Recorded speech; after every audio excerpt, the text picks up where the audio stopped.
주님이 오늘도 우리를 돌보고 계십니다. 주님이 지금도 지켜주고 계십니다. 오늘 우리 하나님의 말씀, 우리 예배 위에 허락하시는 양식이죠. 그 살아있는 말씀은 고린도전서 15장 7절부터 11절까지 말씀이요. 정수영 전도사 공부하시겠습니다.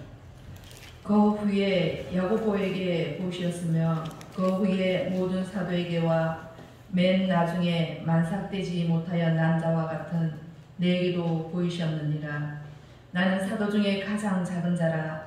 나는 하나님의 교회를 박해하였으므로 사도라 칭함 받기를 감당하지 못할 자니라.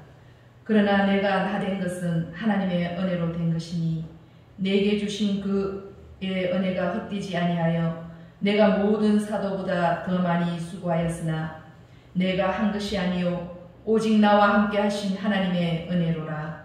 그러므로 나나 그들이나 이같이 전파하며 너희도 이같이 믿었느니라. 아멘. 기도하겠습니다. 사랑과 소망이 풍성하신 아버지 하나님, 우리 가운데 그 사랑 주시고 또 우리 가운데 그 소망 주셔서 우리가 어떠한 일 가운데서도 낙심치 않게 하시고 다시 일어설 수 있도록 하시니 감사합니다. 하나님, 오늘도 주님 앞에 주님을 찬양하며 주님을 높여드립니다. 높여드리는 우리들 가운데 양식을 주시되 이 양식이 귓가를 스쳐 지나가는 양식이 아니라 진정으로 우리의 가슴에 새겨지는 양식 되게 하여 주시옵소서. 이 양식으로 우리가 영과 육의 힘을 얻기를 간절히 소망하며 예수님의 이름으로 기도합니다. 아멘. 여러분, 예배 드리는 게 기쁨이죠.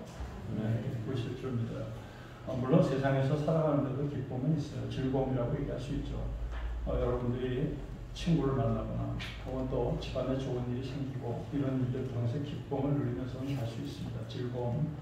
그런데 예수 그리스도 그 은혜를 우리가 알고 그 은혜에 온전히 빠지는 것처럼 즐거운 일은 없어요. 이게 정말 이 목사가 돼서 하는 얘기가 아니라 우리 성도들, 다시 말하면 하나님의 은혜를 입은 사람들은 몽줄이 그런 거예요. 이걸 깨닫지 못한다면 그것은 하나님의 은혜가 아직 뭐가 뭔지를 잘 모르시는 거죠. 오늘은 도대체 무엇이 은혜일까라고 하는 것으로 말씀을 나누려고 해요. 사실은 이 은혜라고 하는 것은 우리들의 믿음의 전체를 다 얘기할 수 있는 단어예요. 이게 은혜라고 하는 거죠. 그래서 우리는 은혜라고 하는 얘기를 정말 수없이 쓰고 삽니다. 참 하나님의 은혜였습니다. 우리가 은혜를 구합시다. 은혜로 이겼으면 좋겠어요. 은혜대로. 은혜를 많이 받았습니다. 이런 얘기들을 이제 하게 되잖아요. 그래서 제가 먼저 그냥 그 세상의 얘기는 아닙니다. 이 얘기 제 개인적인 경험에 대한 얘기를 좀 말씀드리면서 이 은혜가 무엇인가로 들어갔으면 좋겠는데요. 여러분들이 혹시 그 파스칼이라고 하는 사람은 알고 계시죠? 그 사람은 프랑스의 철학자, 그리고 과학자, 그리고 수학자, 그리고 신학자예요. 저는 예전에 배우면서 유체라고 하면은 기체, 다시 말하면은 에어 다이나믹이라고 할 수 있어요. 이 기체 역학, 에어 다이나믹이죠. 그 다음에 액체 역학, 이게 리퀴드 다이나믹이라고 얘기하는 이 역학이라고 하는 것이 너무 신기한 단어였어요. 우리가 흔히 얘기해서 그냥 물리 안에서, 다시 말해서 피지컬 안에서의 운동이나 이런 것들은 우리 물리 시간 통해서 배우잖아요. 그런데 이 기체나 혹은 또 액체, 이걸 종합한 걸 유체 역학이라고 하는데요. 이 유체 역학의 파스칼 법칙이라는 얘기를 여러분들이 들어보셨을 거예요. 저는 그 파스칼이 빵세를 쓴 그 파스칼과 같은 사람이라는 것을 전혀 알지 못했어요. 중고등학교 때는 물론이고 대학교조차서도 그 사람이 그 사람이라는 생각은 전혀 할 수 없었어요. 그냥 과학자로 생각했었죠. 근데 이 사람이 궁극적으로 그 수많은, 특히 제가 얘기 드리는 그 액체역학이라는 건 굉장히, 유체역학은 굉장히 중요한 일을 했어요, 이분이요.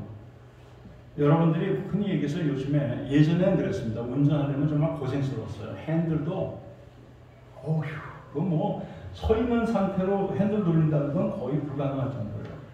그냥 땀 빨고, 여자분들은 그래서 운전하기가 좀 힘들었죠. 브레이크도 밟는 만큼 쳤어요. 근데 이게, 흔히 한 얘기에서 유체역학을 사용하면서는 여러분들이 발만 올려도 쓰는 그러한 브레이크가 나오기 시작했고요. 여러분들도, 여자분들도 이제는 한 손은 옆에다 이렇게 탁 끼시고 폼으로, 그리고 한 손으로 돌려도 돌아가는 핸들이 가능하게 된 거예요. 이게 논리가 좀 웃기는 얘기 같지만 상식적으로는 알아두시면 참 좋아요. 바닷물이 왜 파래요? 하늘은 왜 파란색이에요? 거기다가 색감이 들어간 것도 아닌데 라고 하는 그런 일상의 질문이지만 그게 재미잖아요. 예를 들면 여러분들이 아주 가벼운 그 안에 오일이 들어가 있는, 유체가 들어가 있는 그 브레이크를 이렇게 밟는다고 했을 때 그 밟는 작은 힘이 전달되면, 비행기도 씁니다. 비행기가 막 달려가다가 역추진으로 물론 속도를 줄이는 일을 하지만 비행기에도 브레이크가 있어요. 그래서 바퀴를 통해서 브레이크를 잡는데 그 속도의 그 덩어리의 그 힘이라는 건 굉장하잖아요. 근데 그거를 세우려면, 그게 없었다면 아마 온몸으로 밟아도 안 됐을 거예요. 근데 그렇게 된 이유는, 예를 들면 요만한 동전만한 그 구멍 안에 힘을 갖다가 1kg를 준다고 하면은 저기에 브레이크 패드가 예를 들어서 이만한 직경을 갖고 있다면 만약에 여기서 1kg의 힘을 줬으면 여기에는 몇 킬로가 전달이 될까요? 우리는 상식적으로 1kg 이렇게 얘기해요. 그러니까 이게 반경이 10cm인 곳에다가 1kg를 주면 반경이 1m인 곳에서는 몇 개쯤 힘이 올까? 그러면 1kg 얘기하지만 그거는 곱하기예요, 곱하기. 그러니까 여기에서는 1kg가 아니라 거의 그 10배라면 당연히 10kg의 힘이 오는 거예요. 너무 신기하지 않아요? 이걸 찾아낸 사람이 파스칼이에요. 그래서 파스칼 법칙은 꽤 유명한데요. 이 사람이 마지막, 39에 요절을 하고 말지만 이 사람이 그 마지막에 올인한 것은 신학이었어요. 그 모든 보이지 않는 것들의 원칙을 찾아내고, 그리고 또 수리학을 찾아내고 설명을 하는 수많은 연구들을 해왔는데 그 사람이 마지막에 들어간 것은 결국은 신학이었어요. 중요한 것은 신학이라는 학문이 아니라 하나님이라는 존재였어요. 거기에 완전히 이 사람은 매몰이 됐어요. 이 사람은 자기의 법칙에 과학서적으로 논문을 남긴 게 아니라 방세라고 하는 아주 유명한 책을 남긴 거예요. 그 방세라고 하는 것은 그 의미는 생각이잖아요. conscience. 이 conscious에 대해서는 이따가 디모데 전서에서 잠깐 볼게요. 이 conscious라고 하는 것을 갖다가 우리에게 얘기하면서 뭐라고, 여러분들이 기억하는 아주 유명한 말이에요. 인간이라는 것은 이 우주 가운데 존재하는 가장 약한 갈대입니다. 그러나 생각하는 갈대예요. 라고 얘기해 준 거예요. 인간이 약한 거 여러분들 약하기 말도 못해요. 여러분 지금 이렇게 우리가 살아서 그렇죠. 우리가 독수리보다 날길 해요. 아니면 치타보다 빠르길 해요. 하다못해 물속에 금붕어처럼 물속에 오래 있길 해요. 아니 코끼리처럼 뭐 들길 해요. 아무것도, 사실은요 사람이라는 거 빨가벗겨서 그들 세상에서 내놓으면요 거의 한 달을 존재하기가 힘들 거예요. 약한 갈대예요. 그러나 그 위대함은 어디 있냐면 생각에 있다라고 얘기했어요. 그런데 파스칼이 방세에서 그런 얘기도 합니다. 그 비홀에 대한 얘기를 하는데요. 그거는 꼭 에레미야의, 여러분들이 기억하실 거예요. 2장 13절인가요? 2장에 나오는 말씀 가운데 그런 얘기를 하잖아요. 이 백성은 말이야 내 앞에 두 가지 죄를 저질렀다 라고 하나님이 죄를 딱 못 박아서 얘기하세요. 하나는 생수의 근원이 되는 나를 버린 것, 이게 첫 번째 죄래요. 그리고 그들은 생수를 모으기 위해서 구덩이를 판 것, 그러나 그 구덩이는 물을 모을 수 없는 터진 웅덩이라는 거. 이걸 두 가지를 얘기하시잖아요. 여러분 이 방세를 통해서 파스칼은 그 얘기를 해요. 인간에게는 누구나 다 큰 구멍이 있습니다. 이 큰 구멍을 메우려고 몸부림치면서 세상을 살지만 예수 그리스도, 다시 말해서 하나님이라는 존재 이외에는 그 뚫린 가슴을 메울 길은 전혀 없습니다. 사람은 오직 하나님으로 메워질 때 비로소 그 안에 세워지고 그리고 그 안에서 만들어져 가는 겁니다. 라는 얘기를 방세에서 남기게 돼요. 제가 지금 파스칼의 얘기를 한 것 때문에 여러분들 어떻게 생각하실지 모르겠어요. 사람의 은혜는요, 누가복음 1장 30절에도 그 얘기가 나옵니다만 마리아에게 너는 하나님의 은혜를 입었느니라 이렇게 천사가 얘기해 줍니다. 근데 하나님의 은혜를 입었다라고 하면 우리는 통상 생각할 때 뭐예요? We are happy. I am happy여야 하는 거예요. 그렇게 됐을 때 우리는 은혜를 누렸다 이렇게 설명하죠. 얼굴에 웃음이 피고 마음이 왠지 편안하고 정말 즐거워지면 은혜라고 생각을 해요. 그런데 마리아에게는 무슨 일이 생겼어요? 마리아야, 두려워하지 말아라. 너 두려워하는 그 일이 하나님의 은혜다라고 얘기하는 거예요. 여러분, 이 은혜라고 하는 것은 우리가 통상적으로 생각하고 있는 것을 떠나 있어서 봐야 됩니다. 안 그러면 우리는 끊임없이 신기루 같은 하나님의 은혜를 쫓아가다가 결국은 신기루 같은 사단의 영역에 빠지고 말 거예요. 그래서 은혜가 무엇인지 바로 아는 일은 굉장히 중요해요. 오늘 함께 나눌 거예요. 하나 더 말씀드리죠. 제가 1년 후배 학교를 다닐 때 그 인문관 골목 안에는 3개의 학교 미디어가 있었어요. 하나는 신문사가 있었고, 하나는 타임즈라고 이름 붙은 영자 신문사가 있었고, 그리고 하나는 점심시간과 그리고 등하교 시간에 즐거운 메시지와 음악을 들려주는 방송국이에요. 교내 방송국이죠. 근데 방송국, 영자 신문사 타임즈 후배 중에 박광주라고 하는 친구가 있어요.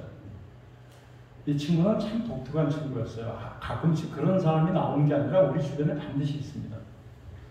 노까만 골덴 아래 위를 입고 다녔어요. 그래서 야, 너는 진짜 냄새도 안 나냐? 이걸 어쩌면 이렇게 단 하루도 안 빼고 이렇게 항상 그 옷이냐? 라고 얘기했더니 이 친구가 웃으면서 형, 이거 나 똑같은 거 4벌 있어. 이렇게 얘기하더라고요. 사람들은 어떻게 해서든지 위아래를 바꿔서라도 한 벌 가지고도 2벌 있는 것처럼 연출하고 쇼를 하는 게 그게 사람들의 본성인데, 얘는 동시에 4벌이나 있으면서도 사람들에게는 딱 한 벌만 입는 것처럼 보이게 같은 색깔, 같은 옷, 같은 옷을 입었어요. 재미있는 친구죠?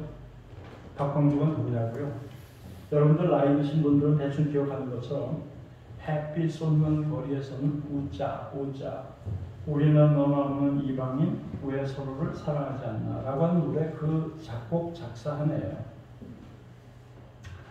이의 이름을 얘기하는 이유는 이 아이가 제가 76년에 군대를 갔습니다. 그리고 78년에 제대를 하고 돌아왔을 때 아직 학기는 79년부터 시작이 되니까 그냥 어슬렁어슬렁 그 기간이 할 일도 없고 학교에 왔었던 거죠. 예전에 신문사 생활을 했으니까 제가 신문사에 들어가서 후배들도 만나고 했습니다. 근데 그때 우연히 또 이렇게 물어봤어요. 형, 내가 지금 한 여자애를 사귀고 있는데 그 여자애 좀 한번 봐줄래요? 라고 얘기를 했어요. 그랬는데 그 여자애에 대해서 제가 보고서는 뭐라고 얘기를 했느냐면, 아무래도 모르겠어. 너하고 잘 어울릴지는 잘 모르겠는데 아무튼 대단히 큰 일을 겪을 것 같은 여자다. 그런 느낌이 드네. 라고 얘기를 했어요. 그리고 그 일이 있은 제가 복학을 하고 올라갔을 때 10월달쯤 됐던 것 같아요. 그리고 나서 1년이 채 안 돼서 드디어 일이 벌어졌어요.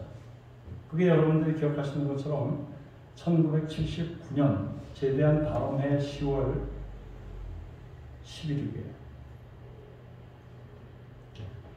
근데 그 현장에 있었던 심수봉이라고 하는 그 여자아이가 그 여자아이였었어요.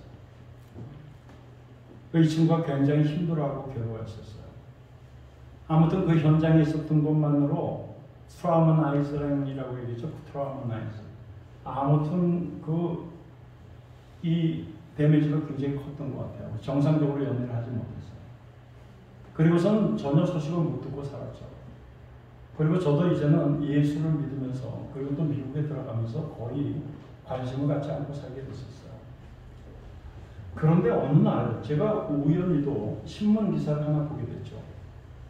근데 그 기사 내용은 심수봉에 관한 얘기였었어요.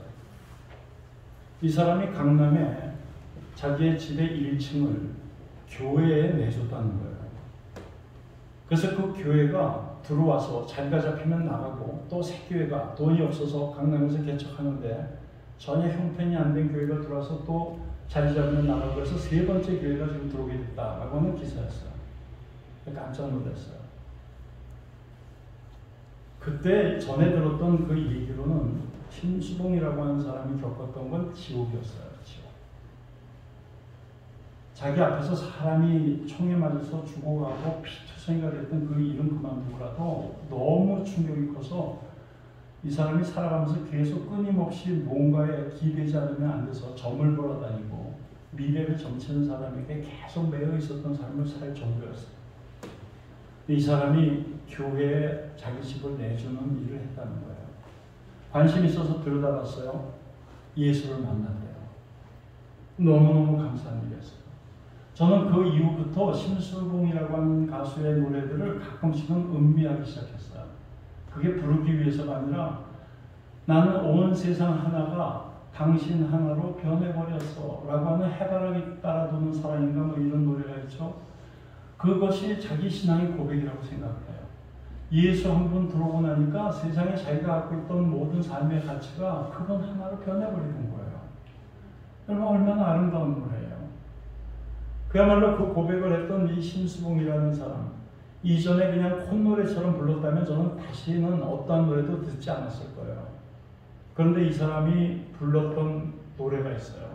근데 이 사람 피아노 치면서 영상을 보면 여러분들이 심수봉이라고 하는 사람을 통해서 그 하나님 찬양곡을 들을까봐 영상이 없는 찬양을 일부러 골랐습니다. 한 3분 조금 넘는 찬양인데요. 심수봉이라고 하는 한 시대를 그야말로 아주 처참한 나라, 그야말로 오늘 바울이 고백하는 것보다도 더한 나라 쪽에서 도무지 소망이 없어서 매일 죽을 생각을 하고 살다가도 하나님 앞에 귀하게 다시 일어난 이 사람이 부른 찬양 하나 듣고 말씀을 이어갈게요. 찬양곡 하나 부르십시오. 여러분이 마음속으로 같이 따라 부르시면 좋겠어요.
보겠어요. 우리는 그곳에서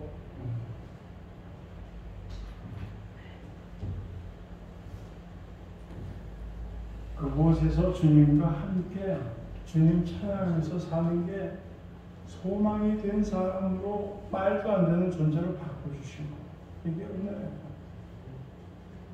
아둥바둥 살아왔고 아무리 자기가 자기를 설명해도 어쨌든 세상에서 뭔가를 이뤄내야 된다라고 하는 그 삶 속에 묶였던 우리들을 죄에서 해방시키시고, 그래서 하늘나라 그 소망의 그날을 마치 우리가 살아가야 하는 궁극의 그날로 바라보게 하시고 그거를 분명하게 확증하게 하시는 은혜예요. 여러분, 우리가 이런 우리 나눔의 은혜가 아니라 하나님은 우리에게 은혜를 뭐로 말씀하시는가 하는 걸 좀 보겠어요. 우리 여러분들 잊지 마시고 이 은혜를 마음속에 새기셨으면 좋겠습니다.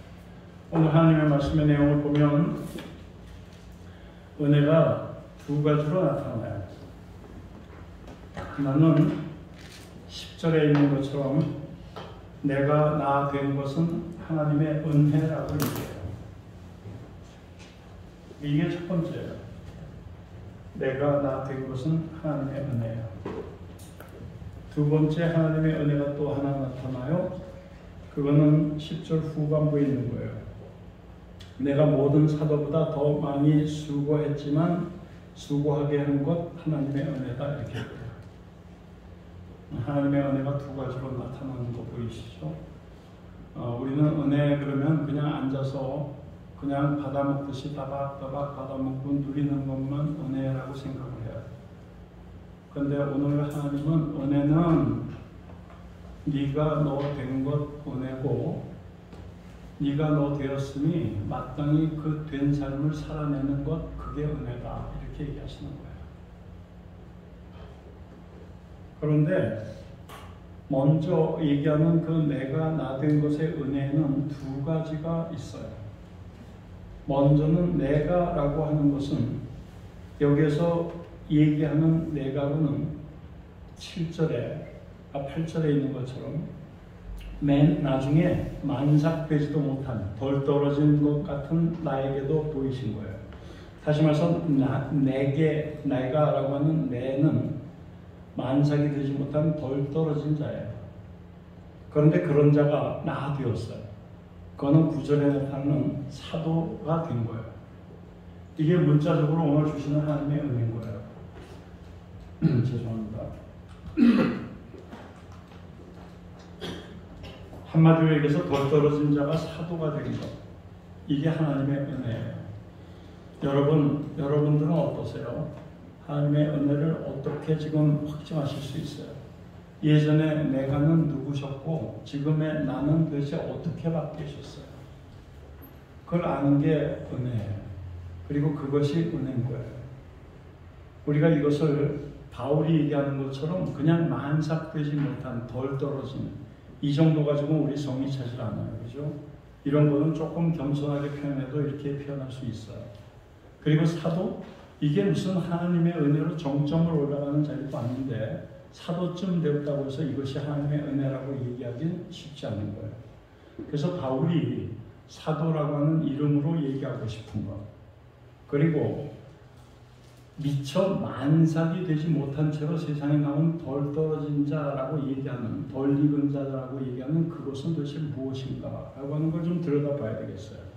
우리가 로마서로 가겠습니다. 로마서, 제가 제 성경엔 249장이에요. 249쪽에 쓰여있는 하나님 말씀입니다. 여기 로마서에 8장이 있는데요. 이 8장이 아주 강력한, 이 8장 1절, 2절 이 말씀이 물론 많은 신학자 혹은 또 신앙인들에게 이 성경 가운데 가장 강력하고 그리고 가장 은혜가 되는 말씀, 이렇게 물어본 질문부터가 말도 안 되는 거지만 그렇게 물어봤을 때 대답한 사람이 가장 많은 게 이거라고 해요. 그러니까 우리는 뭐 그것 때문에 보는 건 아니에요. 그렇지만 우리가 보려고 하는 건 7장이에요. 그 앞에 20절부터 제가 볼게요. 7장 20절이에요. 지금 만삭동이 다시 말해서 제대로 돼서 나온 게 아니라 만삭도 되지 못한 덜 떨어진 자가 어떤 자인지를 좀 얘기하고 있어요. 내가 원하지 아니하는 그것은 하는 자요. 또 이를 행하는 자는 내가 아니요 내 속에 거하는 죄니라. 무슨 뜻인지 아시겠죠? 그것이 사람이 지정신으로도 살지 못한대요. 자기 의지 가지고도 살지 못해요. 자기의 결단이나 자기의 이성으로도 살지 못해요. 질질 끌려서 가는데 그 끌어가는 게 차라리 바로선 친구라도 되면 참 다행인데 죄래요. 이쯤 되면 말이죠. 줏대가 없는 사람이라고 얘기할 정도도 아닌 거예요. 이게 지금 만삭도 되지 못한 자입니다. 그리고 21절 내가 한 법을 깨닫긴 했는데 선을 행하기 원하는 나에게 악이 함께 있는 것이다 이렇게 얘기합니다. 이게 지금 두 개가 다 보인다고 얘기하는 거예요. 그러면서 22절 내 속사람으로는 하나님의 법을 즐거워하지만 23절 내 지체 속에서 한 다른 법이 내 마음의 법과 싸워 내 지체 속에 있는 죄의 법으로 나를 사로잡는 것을 본다라고 얘기합니다. 이게 얼마나 곤고한 삶인지 여러분들 아시겠죠? 이거 하면 안 돼, 이러면 안 돼, 이거는 안 되는 거야 하면서도 손이 나가요. 여러분 이거를 제가 지난 시간에 범죄라는 말로 설명을 드렸어요. 죄는 이미 하나님 예수 그리스도의 이름으로 끝장이 났음에도 불구하고 그 죄를 보면서 우리가 죄에 끌리는 우리 안에 그 죄된 속성 이거는 믿음과 그리고 또 예수 그리스도의 은혜에 붙들리지 않으면 이건 언제든지 범하는 일이 생긴다고 그랬어요. 여기서 지금 그 얘기를 하면서 자기의 탄식하면서 하는 얘기입니다. 뭐 디모데 전서에 가서는 죄인 중에 나는 괴수다라고 하는 얘기로 설명을 하고 있지만 여기서는요 24절 나는 곤고한 사람입니다 라고 얘기하는 거예요.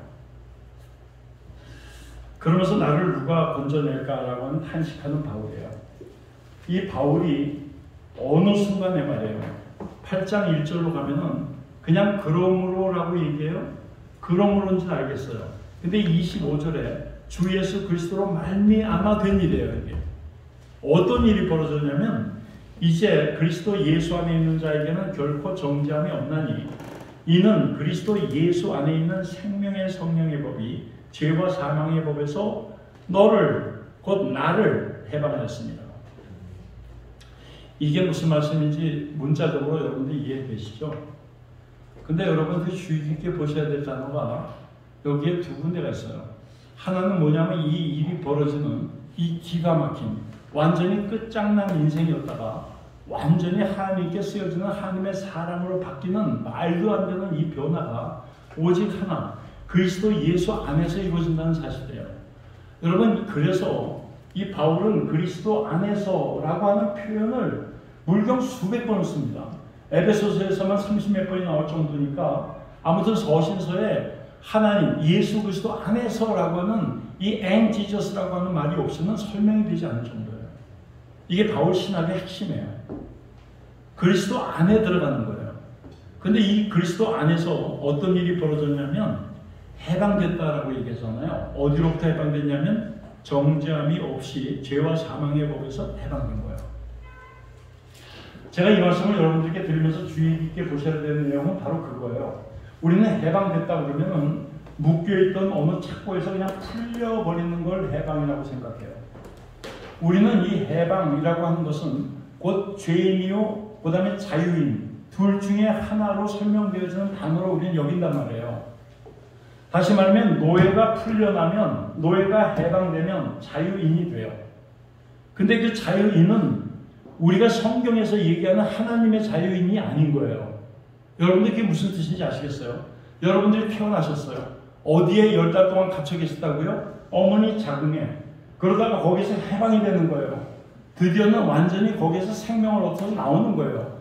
나오고 나서 그걸로 끝난 줄 알았더니 그 다음에 내내 기저귀 갈아주고 젖을 흔들어서 먹여주고 옷을 갈아입혀주고 목욕을 시켜주는 가족의 손 안으로 또다시 들어가는 거예요. 여러분들이 그 가족의 끊임없는 사랑의 손에서 벗어나서 해방, 나도 이제는 좀 나대로 살고 싶어, 나도 지금 월세 얻어서 내 혼자 독립하고 싶어 난리치면서 또 다른 해방을 얘기하지만 실제적으로 그렇게 해방돼서 나가면 또 하나 사회라고 하는 꼼짝없이 묶여 살아야 하는 또 그곳으로 들어가는 거예요. 그곳에 살다가 이제는 도저히 살기가 너무 힘들어 라고 해서 50, 60쯤 돼서 병든 몸, 지친 몸으로 저 시골 산골짜기에 귀농소리 하면서 나가가지고 편하게 살고 싶지만 실제적으로 농촌이라는 것은 그냥 앉아서 그냥 맑은 공기 쐬고 노는 곳이 아니에요.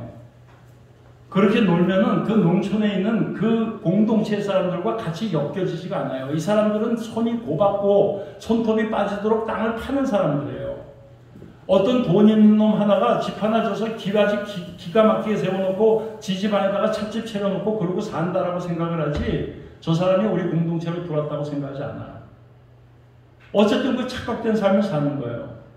그러면서 텃세가 심하니 뭐 시골에 가면 텃세 때문에 못 살겠니 헛소리 하는 거죠. 너 바로 살아야 되는 거예요. 네가. 그 안에 공동체가 지향하는 게 뭔지를 알고 그걸 보는 거예요. 가가지고 사방을 보면서 풍수지리를 봐서 택하는 게 아니고요. 그리고 나면 이제 해방돼요. 예, 우리 육신으로부터 완전히 죄된 육신으로부터 해방이 돼요. 죽어요. 그러고 나면 끝이에요. 또 다시 들어가는 거예요. 어디로요? 예, 영생으로요. 여러분 여기서 해방이라고 얘기하는 것은 여러분들이 꼭 기억하세요.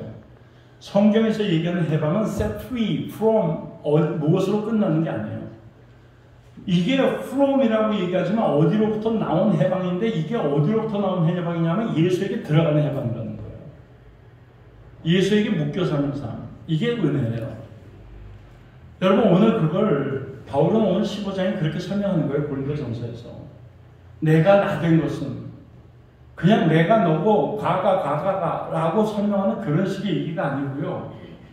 내가 완전히 매일매일처럼 죄와 가깝고 죄를 떠나고 싶어도 죄에 끌려 살고 도무지 죄 문제가 해결되지 않는 공고한 자인데 그 공고한 자가 이제는 완전히 정죄함이 없는 새 생명 가운데 사람으로 바뀌었는데 이것은 내가 한 일이 아니라 예수 그리스도께서 이루신 은혜다라고 얘기하는 거예요. 이게 은혜예요. 여러분 저는 이 첫 번째 은혜, 내가 나 된 것, 그것을 고백할 수 있는 저와 여러분 되기를 진심으로 축원드리겠습니다. 제가 앉아가지고 광주의 손바닥을 보면서 손금이나 봐주고 그리고 사람 얼굴 보면서 관상으로 무슨 큰일 생기겠다라고 얘기했던 그 추잡한 행위들을 얘기했어요. 제가 진작부터. 그땐 그게 재미없고 그리고 그걸 좀 하기 위해서 제가 연구도 했었죠. 책을 봤죠. 그런데 그것은 기쁨이 아니에요. 참 소망이 아니에요. 그건 우리에게 정말 은혜가 아닌 거예요. 우리가 은혜로 누릴 수 있는 길은 오직 예수 아니에요. 그래서 뭐라고 은혜를 설명하냐면 우리 하나 조금 더 볼래요. 뒤로 넘어가시면 로마서에 4장 말씀이 나와요. 4장 말씀이 나오는데 아주 중요한 말씀들을 뭐 다 중요하죠. 그런데 오늘 우리가 은혜가 무엇인지를 알기 위해서 보는 말씀이에요. 4장에 보면 3절에 그렇게 얘기합니다. 성경이 도대체 무엇을 얘기하는지 알지? 아브라함이 하나님을 믿었어. 그것이 그에게는 의로 여겨진 바가 되었어. 여기서 의라는 건 구원입니다. 당연히. 그냥 우리의 자격의 한 부분을 얘기하는 단어가 아니에요. 하나님을 믿었으니 그것을 구원으로 여겼다는 거예요. 하나님께서. 그런데 4절 보세요. 일하는 자에게는 그 싹이 은혜로 여겨지지 않습니다. 이 기가 막힌 얘기를 하죠. 하나님 앞에서는 말입니다. 열심히 뭔가 내가 해내는 것으로 하겠다라고 하는 사람들에게는 거저주시는 선물의 은혜가 보수로 여겨진다는 거예요. 보수. 일한 값에 대한 대가. 굉장히 엄청난 얘기잖아요. 여러분 우리가요. 여러분들이 바라고 구하는 정도로 받는 게 아니고 하나님이 여러분들 가운데 예정하신 것으로 받으시는 거예요. 그게 여러분들의 은혜의 삶이에요. 여러분들이 구하고 작정하고 플랜한 대로 그걸 이루어주시는 하나님이 아니라 여러분들을 향하신 하나님의 계획을 이루시는 하나님의 은혜 때문에 사는 사람들이에요. 우리가 그런 사람들이에요. 수없이 말씀드렸지만. 그러면서 그 일을 5절에 그렇게 얘기하잖아요. 일을 하나도 하지도 않고 경건하지도 않은데 그런 사람을 불러다가 의롭다 하시면서 구원하시는 그 하나님을 믿는 자에게는 그 믿음을 의로 여기신다 이렇게 얘기하는 거예요. 이게 은혜예요. 은혜. 여러분 우리는 지난주에도 우리 구원에 대해서 말씀드렸지만요. 절대로 은혜 얘기하면서요. 빰빰빰빰빰빰빰 은혜 받으십니까? 은혜가 쏟아집니다. 헛소리하는 거 듣지도 마세요. 은혜는 그렇게 주술처럼 떠들어서 오는 은혜가 아닌 거예요. 성령 방언합시다 할렐루야 빨리 해가지고 방언 터지면 드디어 성령이 임하시는 게 아니라 이 말씀이에요. 구원은 여러분들이 목숨 걸고 구원받아야겠다고 밤낮으로 금식하면서 매달려서 얻는 게 구원이 아니란 말씀이에요. 오늘 얘기하잖아요. 심지어는 여전히 죄인 되었을 때 경건치도 아니하고 그나마 하나님의 일에 대해서는 하나도 한 적이 없는 그들을 하나님께서 오직 믿음 하나로 구원하시는 거예요. 이게 은혜인 거예요.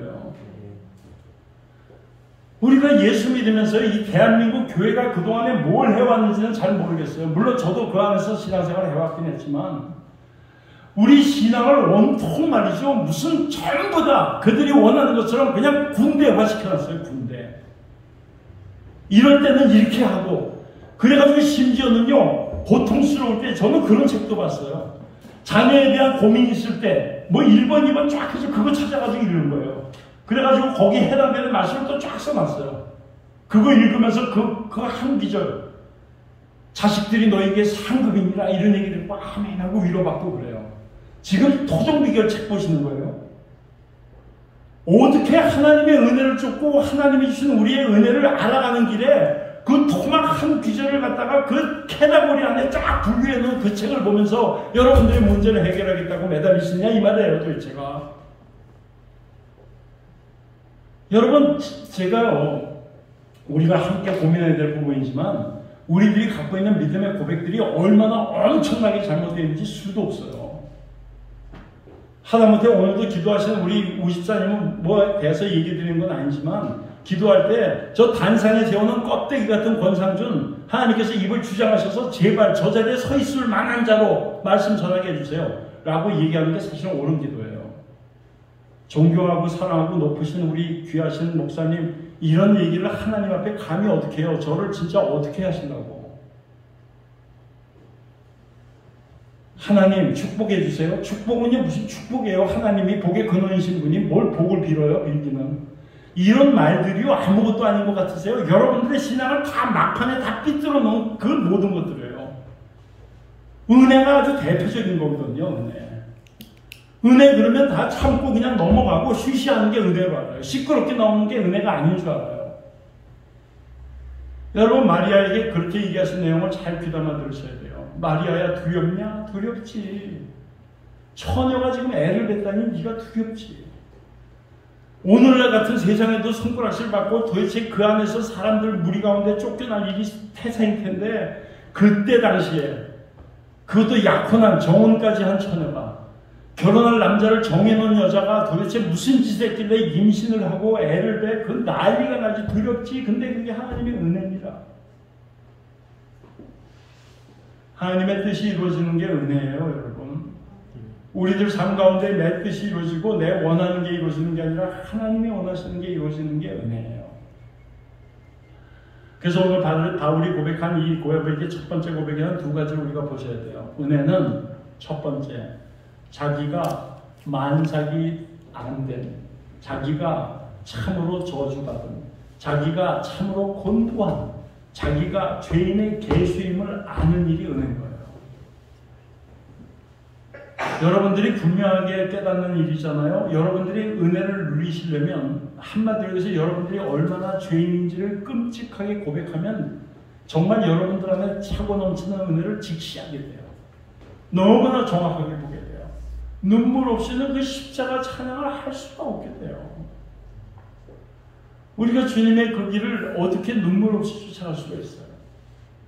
그분이 그냥 묵묵히 말입니다. 십자가에서 첫 마디가 그 밑에서 벌거벗고 아무것도 안 입힌 채로, 여러분 그 천주교에서 내내 십자가에다 걸어놓고 여기다가 헝겊 하나 걸쳐놓은 것처럼 해서 보여주지만 사실은 그거는 진짜 예수의 십자가 모습이 아니에요. 예수 십자가 모습은 빨가벗긴 모습이에요. 여러분 그 수치스러움을 갖다가 그 나무짝에다 걸어놓고서 밑에서 빈정대는 그 자들, 여러분 그분들에게 뭐라고 얘기했습니까? 예수님이 가상칠언의 첫 마디예요. 아버지, 저들이 자기가 하고 있는 일이 저게 뭔지를 모릅니다. 용서하십시오. 여러분 은혜가 히브리어로 뭐예요? 헤세드 이렇게 얘기하죠. 물론 헬라어로는 카리스라고 얘기해요.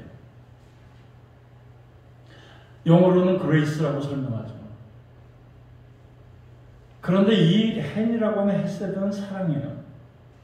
긍휼히 여기며 다 품어주시며 용서하시며 이게 다 들어가 있는 게 은혜라는 말이에요.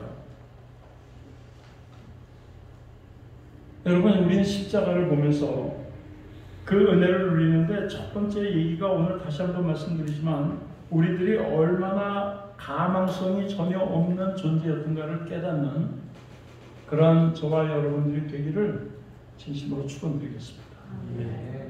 제가 심수봉 찬양을 들은 이유는 다른 거 아니에요. 그 사람이 그렇게 될 줄 진짜 몰랐어요.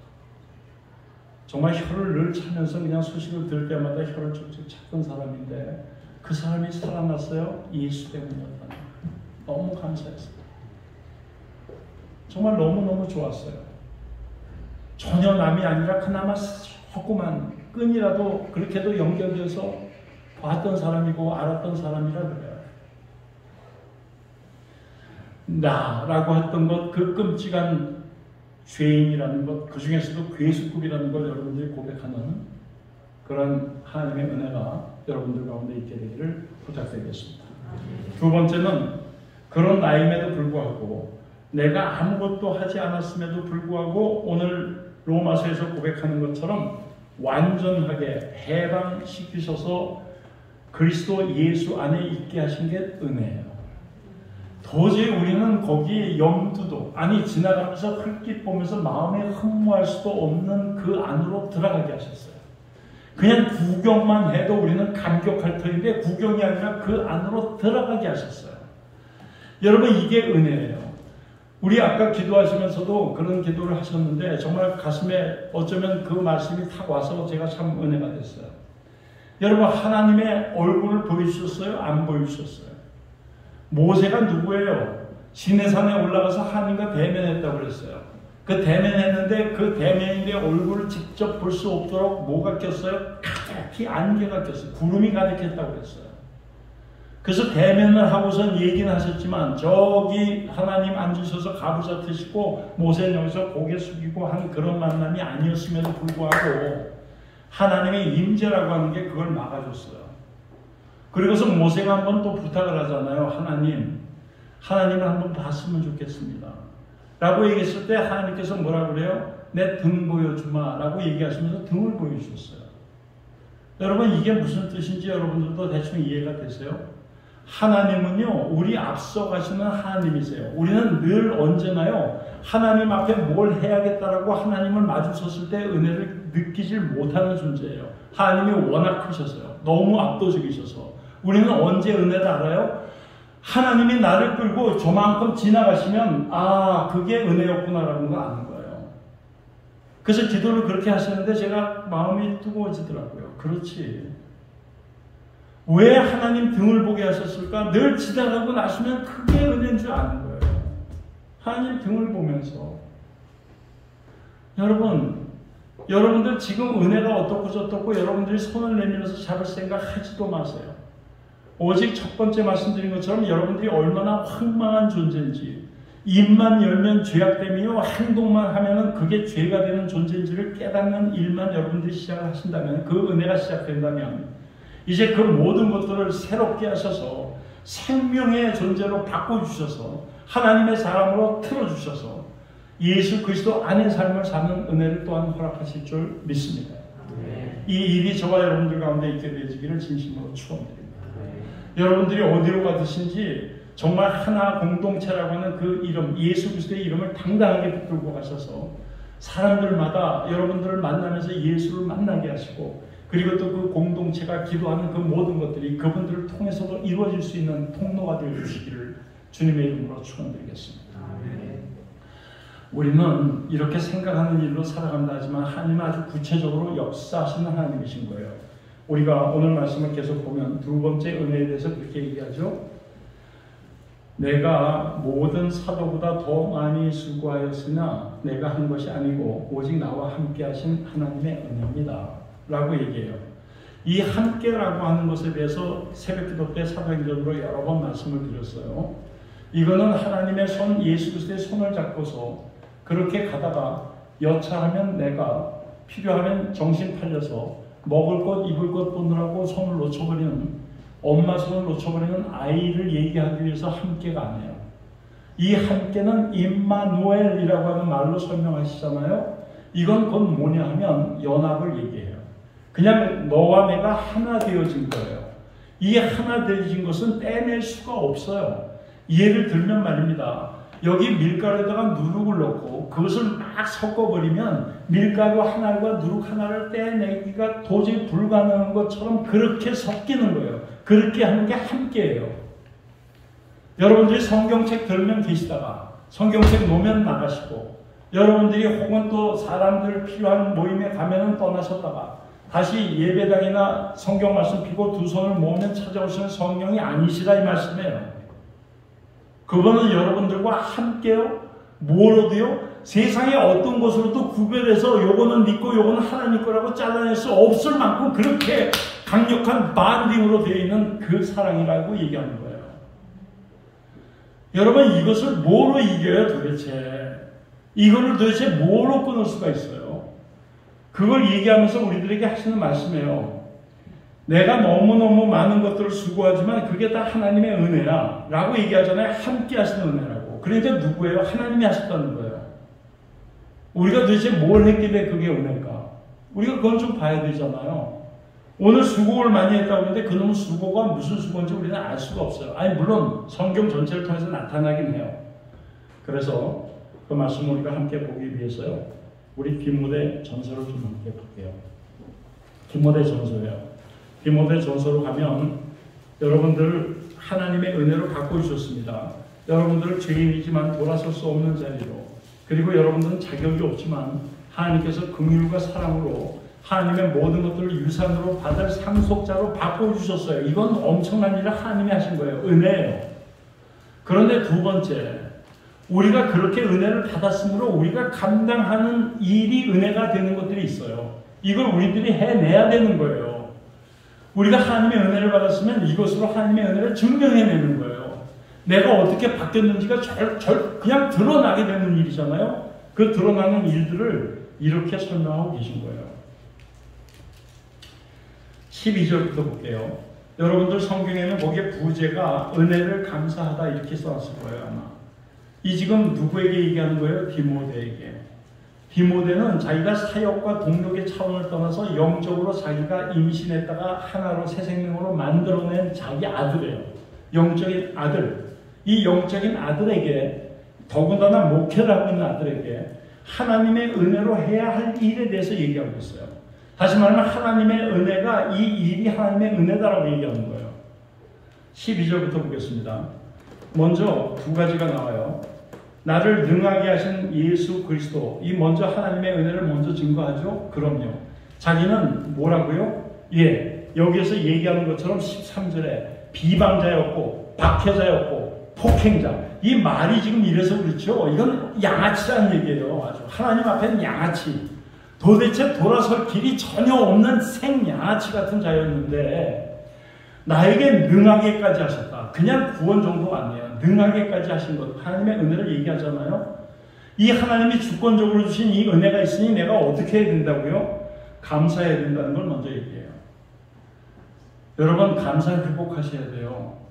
정말 여러분들 삶 가운데 감사가 어느 날은 있고 어느 날은 없어요? 절대로 그것은 하나님의 은혜를 모르시는 사람들이에요. 오늘 이곳에 있는 것 하나님의 은혜요? 아멘이에요. 지금까지 인도한 것 하나님의 은혜요? 은혜예요. 내가 살고 있는 것 하나님의 은혜요? 은혜예요. 나는 애초부터 바람 하나 피할 수도 없는 자인데 바람 가릴 만한 공간 준비해 주신 것 하나님의 은혜예요. 내가 지금 내 나이에 50, 60이 됐으면 50, 60평에는 살아야 하고 30살 됐으면 30평부터는 살아야지. 그래도 세상에서 성공한 사람이라고 얘기는 할 수 있지. 중산층은 아니야. 그게 따위의 헛소리로 사는 게 아니에요. 세상은. 그러니까 맨날 우리 신앙을 뭐로 자꾸 보여줄 생각을 하죠. 뭐로 자꾸 드러낼 생각을 하죠. 여러분들 제일 중요한 것은 오늘 말씀을 나누면서도 우리가 함께 나누겠지만요. 19절에 믿음과 착한 양심 가져라 이런 얘기예요. 믿음 한마디로 끝나지 않는데 디모데에게 아주 중요한 아버지로서 속마음을 얘기하는 거예요. 굿 컨시언스를 갖고 오라고요. 여기에 이 굿 컨시언스라고 얘기하는 양심은 뭘 얘기하는 거예요? 착한이 붙었잖아요. 착한. 그냥 양심만 가지고도 선량한이라는 뜻 아니에요? 근데 착한이라고 이름 붙였죠. 앞에 굿이라고. 여러분도 성경에서 굿자 붙으면 무조건 여러분들은 뭘 생각하신다고 말씀드렸어요? 예수. 합력해서 선을 이루는 거 예수. 착한 양심, 양심이 좋아가지고 내가 있던 것 조금이라도 덜어서 배고픈 사람 나눠주는 그런 세상에서 누구에게나 주는 그런 양심이 아니라 예수 안에서의 착한 양심이요. 이걸 가지라고 얘기하세요. 여러분, 우리가 매일매일 감사가 없다는 것은 하나님의 은혜를 오늘 모르고 살았다는 얘기예요. 하나님의 은혜를 모르고 살았다는 건 내 존재가 오늘 이만한 은혜도 받을 수 없는 비참한 존재였다는 걸 까맣게 잊은 거예요. 여러분, 이거 회복하세요. 여러분들이 스스로 내 안에서 믿음과 착한 양심을 회복하고 계시면 그 일로 선한 싸움을 싸우게 하시고 선한 싸움에 필요한 전신갑주, 에베소서 6장에 나오는 전신갑주를 우리에게 입히시는 거 하나님 거죠? 거기에 도대체 하나님께 아닌 게 어디 있어요? 내게 어디 있어요? 믿음의 허리? 의의 흉배? 아니, 구원의 투구? 믿음의 방패? 성령의 검? 복음의 신발? 어느 게 우리께 있어요? 하나님의 모든 것으로 우리를 완전 무장시켜 주시는 하나님의 은혜가 임하는 거예요. 그리고서 하나님이 쓰시는 거예요. 그때 마게도니아로 가자, 이리로 가자라고요. 그 음성 전에 우리는 그냥 내 기분대로 행세하는 거예요. 내 기분대로. 내가 생각했을 땐 여기는 아니야. 내가 생각할 땐 저게 훨씬 좋은 것 같아. 여러분, 진심으로 해요.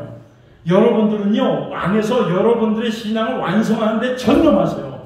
그 다음에 무슨 일을 하냐고요? 맨날 나무 밑에서 간만 기다리고 있냐고요? 아니요. 여러분들 안에 이것이 완성되면, 감사가 완성이 되면 그때 하나님이 여러분들 머리끄댕이를 잡아서라도 쓰신다고요. 쓰신다고. 하나님이 몸부림쳐도 쓰세요. 그 얘기를 요한복음에 얘기하잖아요. 베드로에게. 네가 젊어서는 네가 허리띠 띠고 네가 원하는 곳으로 다녔을지 모르지만 나이 들어서는 너도 모르는 다른 사람이 허리에 띠를 띠고 네가 원치 않는 곳으로 데려가리라.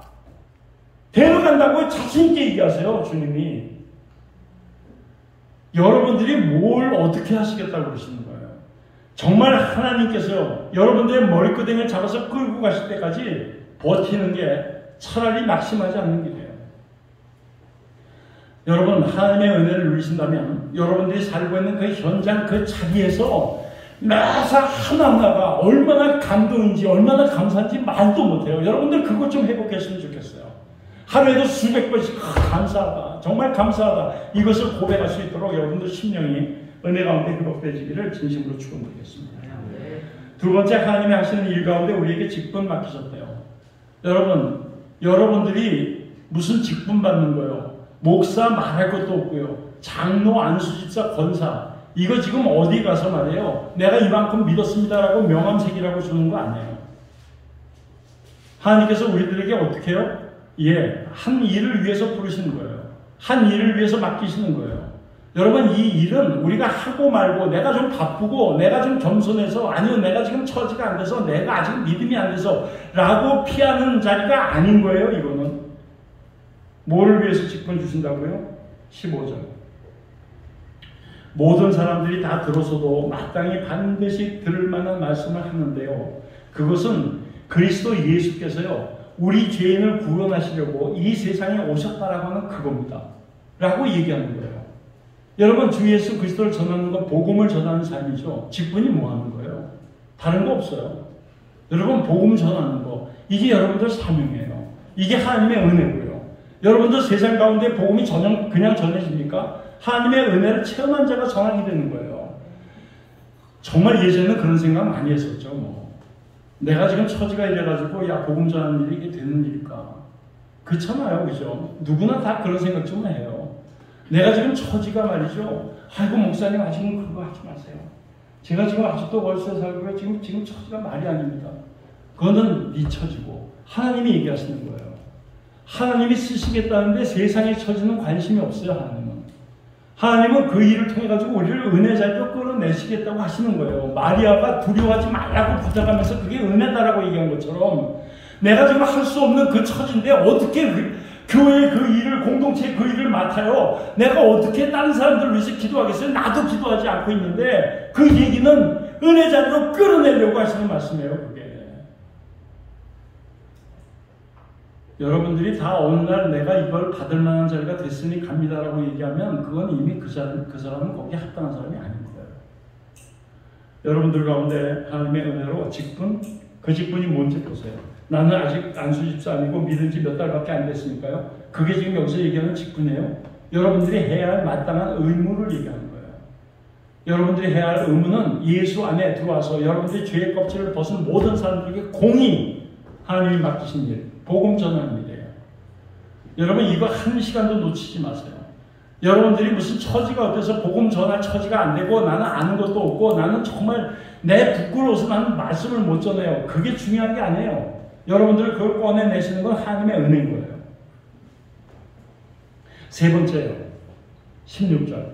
이후에 계속해서 믿은 자들에게도 서로 본이 되게 하시는 거예요. 여러분 본되는 삶을 살아내셔야 돼요. 이게 하나님의 은혜예요. 본이 되는 건 누구에게요? 믿는 사람들 안에서요. 이거 얼마나 중요한 일인지 아시겠죠? 정말 이 얘기는요. 정말 누구도 할 수 없는 얘기예요. 나를 좀 본받으세요. 나처럼만 좀 믿으세요. 그런데 여러분들이 이 소리를 할 수 있으셔야 돼요.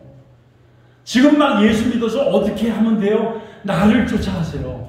어떻게 기도하죠? 저를 좀 보고 하세요. 라고 얘기할 수 있는 여러분들이 되셔야 되는 거예요. 이게 하나님의 은혜예요. 여러분들을 생체로 바꿔놓으시고 구원의 은혜만이 아니라 구원받은 자로서 살아가는 하나님만을 위한 삶을 살아내는 것.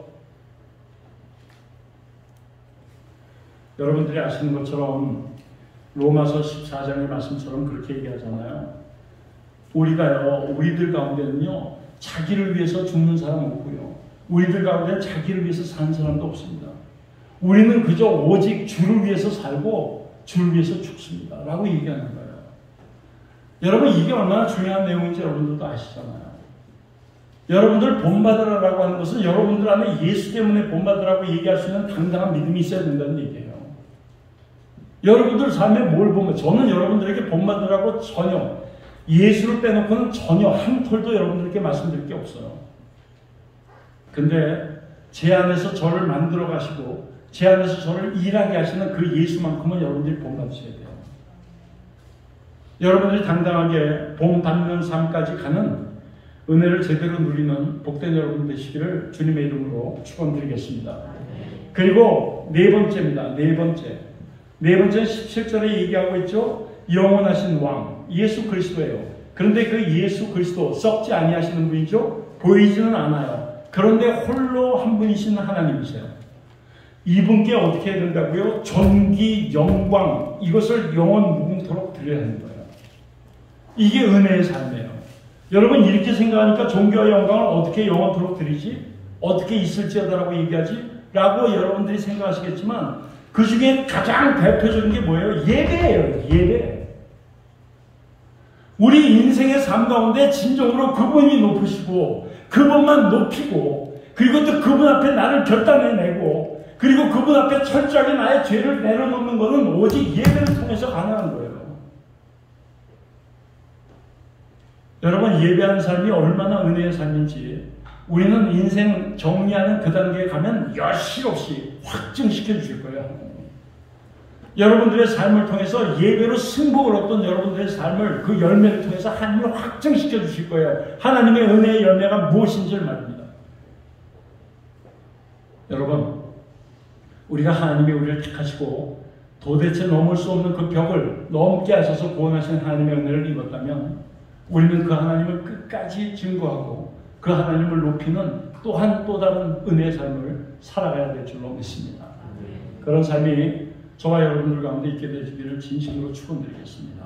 일어서십시오. 이제는 정말 매일매일 우리가 했던 일, 반복되는 일 가운데서 뭘 특별하게 할까라고 그냥 주저앉아 있지 마십시오. 오늘 이 말씀을 보면 우리들이 새롭게 결단해야 될 일들을 수없이 얘기하고 계십니다. 감사하십시오 여러분.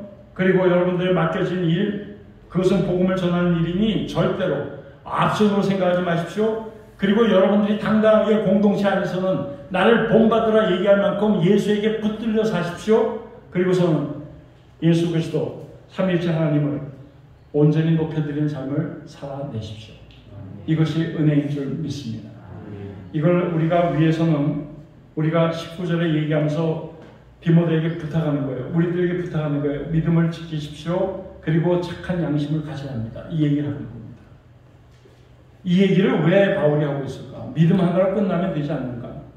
아니죠. 믿음이라는 것은 우리를 구원하신 그 하나님의 은혜, 그리고 이 하나님의 은혜를 구체적으로 우리 삶 속에서 액션이라고 하는 삶을 살아내려면 우리 안에 그것을 삶 속으로 옮겨지는 우리의 결단, 우리의 의식, 우리의 이성이 있어야 하는 겁니다.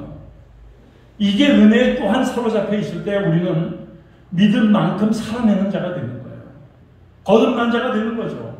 그때 우리는 그 삶을 통해서 예수를 온전히 드러내는 그 삶을 마침내 살아내게 되는 것입니다. 저는 여러분들이 그런 삶을 살아내는 그날을 향해서 끊임없이 나아가는 복된 정말 은혜의 사람들이 되기를 주의 이름으로 축원드리겠습니다. 승리하시기를 진심으로 소망합니다. 우리가 무슨 일에서든지 언제나 주님이 주신 것으로만 이기고 주님이 주신 것으로 승리해서 절대로 양심을 버리지 말고 믿음에 관해서 파선이 일어나지 않는 복된 저와 여러분들 되기를 주님의 이름으로 축원드리겠습니다. 여러분 은혜 누리십시오. 풍성하게 누리십시오. 여러분 얼마나 큰 은혜인지 우리가 이 말씀만 같은 목소리로 여기에 제가 준비해 놓은 글은 이렇습니다. 나 그리고 똥똥똥 쳐놨는데 거기다가 내 이름을 불러주세요. 이름이 2자이신 분은 3개 그거 어떻게 하면 좋아요? 묻지 마시고요. 이름이 4자이신 분도 하나가 빠졌는데요 라고 얘기하지 마시고 여러분들의 이름을 넣으셔서 선포하십시다. 오늘은 제가 알았습니다. 제가 그냥이 아니라 죄인 중에서도 괴수일 수밖에 없고 그리고 참으로 곤고한 자며 그리고 또한 완전히 저주 가운데 있어서 사망에 이를 수밖에 없는 존재지만 우리를 생명의 사람으로 바꿔주신 은혜 감사합니다. 그러므로 그 은혜를 기억하면서 우리 안에 분명한 결단을 통해서 우리가 감사하는 삶 그리고 하나님의 사명을 감당하는 삶 그리고 하나님께 영광 돌리는 삶 그리고 사람들에게 온전히 예수 그리스도를 드러내는 본되는 삶을 살아내는 은혜도 누리게 하여 주시옵소서. 여러분들의 결단이 있기를 소망하겠습니다. 우리 함께 이걸 선포하겠습니다. 같이 읽음으로 여러분 그냥 읽는다 얘기하지 말고 하나님과 약속하신다는 마음으로 읽어주십시오. 그리고 하나님의 은혜에 감사하는 마음으로 읽어주셨으면 좋겠습니다. 함께 읽겠습니다. 자기 이름을 넣어서 읽을 수 있습니다. 시작. 그러므로 그리스도 예수 안에 있는 나 권상들은 절대로 정죄를 받지 않습니다. 그것은 그리스도 예수 안에서 생명을 누리게 하는 성령의 법이 나 권상들을 죄와 사망의 법에서 해방하여 주었기 때문입니다. 아멘. 기도하겠습니다. 하나님, 이 모든 것이 다 하나님의 은혜인 줄 믿습니다. 아버지, 내가 나된 것 하나님의 은혜요. 그리고 또한 삶 가운데 믿음으로 하는 수많은 수고도 그것도 내가 아니라 하나님의 은혜로 하게 되는 것인 줄 믿습니다. 그러므로 우리가 하나님의 일을 감당하면 감당할수록 그만큼 은혜를 더 누리게 하시는 하나님의 은혜가 또한 있는 줄 믿습니다. 아버지, 우리가 다시 한번 은혜가 무엇인지를 깨닫고 하나님의 구원, 예수 십자가에서 다 이루었다라고 하시면서 우리 위에 피를 뿌려주신 그 사건이 우리에게 얼마나 엄청난지를 깨달아서 여전히 죄책감에 여전히 낙심 가운데 붙들려 사는 우리들이 되지 않도록 주님 도와주시옵소서. 감사하며 예수님의 이름으로 기도합니다. 아멘. 우리 모두 일어서셔서요.